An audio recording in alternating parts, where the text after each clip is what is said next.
ابھی کچھ دیر بعد آپ دیکھیں گے کہ سر سید ہال ساؤتھ میں ایک تاریخی تقریب منعقد ہوگی۔ میں دیکھ پا رہا ہوں کہ ہمارے سامنے ہمارے بڑے ہی محترم، معتبر اور ایک عالی قدر شخصیت تشریف رکھتے ہیں۔ میری مراد میر نجف علی خان صاحب سے ہے، جن کا تعلق حیدرآباد سے ہے۔ حیدرآباد اور علی گڑھ کا جو رشتہ ہے وہ ایک تاریخی رشتہ ہے۔ حضرات، آپ کو معلوم ہونا چاہیے کہ حیدرآباد ایک ایسی سرزمین ہے جس وقت علی گڑھ پر طعن و تشنع کی بوچھار تھی، تیر کی بوچھار تھی، تو حیدرآباد کھڑا تھا اور یہ کہہ رہا تھا کہ اے سید، تو اپنے مشن میں کام کر، ہم تمہارے پیچھے کھڑے ہیں، ہم تمہارا تعاون کرنے کے لیے کھڑے ہیں۔ اور تاریخ نے دیکھا، بلکہ یہ میں کہوں تو غلط نہ ہوگا کہ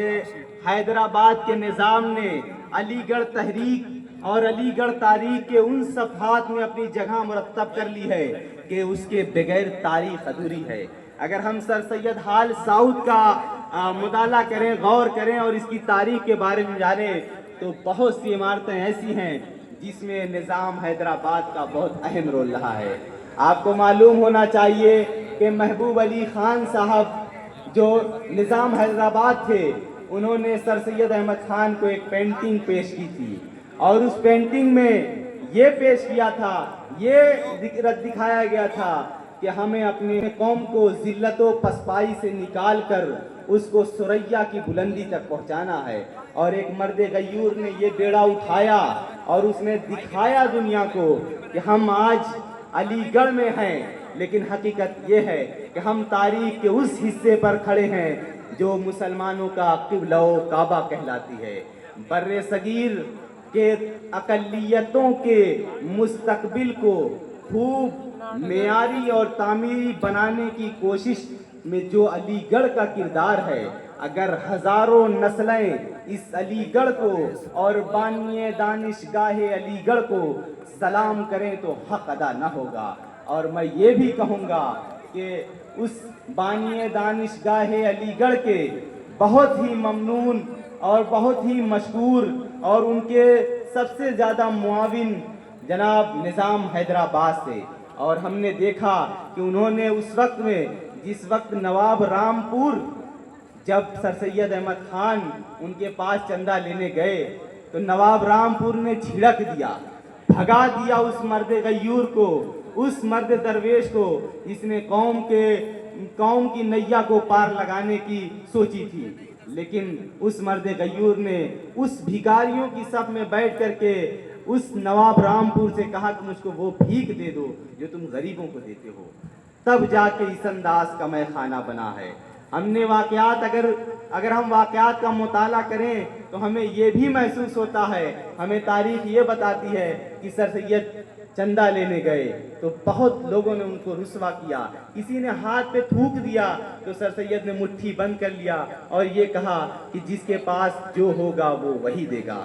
لیکن تاریخ ہمیں یہ بتاتی ہے کہ اس دور میں جب سر سید کے ساتھ یہ واقعات پیش آ رہے تھے تو نظام حیدرآباد کھڑے تھے اور کہہ رہے تھے کہ اے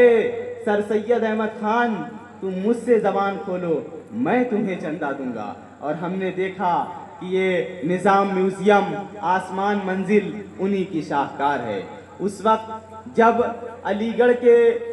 گڑھ تحریک سے وابستہ لوگوں پر کفر کے فتوے لگائے جا رہے تھے، جب علی گڑھ سے وابستہ لوگوں پر طعن و تشنع کسے جا رہے تھے، ان پہ الفاظ اور طنز کسے جا رہے تھے، اس وقت حیدرآباد کا علی گڑھ سے یہ رشتہ تھا کہ کسی کو محسن الملک، کسی کو وقار الملک اور اس طریقے کے اعزازات سے نوازتا تھا۔ صدر محفل، مہمانان گرامی قدر، نگراں صاحبان، پرووز صاحب اور سامعین کی صفوں میں موجود آفتاب و ماہتاب اور سر سید ہال ساؤتھ کے شاہین صفت طلبہ، السلام علیکم ورحمۃ اللہ وبرکاتہ۔ بانی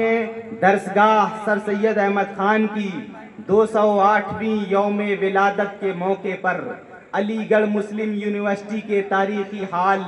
یعنی سر سید ہال ساؤتھ میں آپ تمام حضرات کا استقبال کرتے ہوئے دل خوشی و مسرت سے لبریز ہے۔ اہلاً و سہلاً و مرحبا۔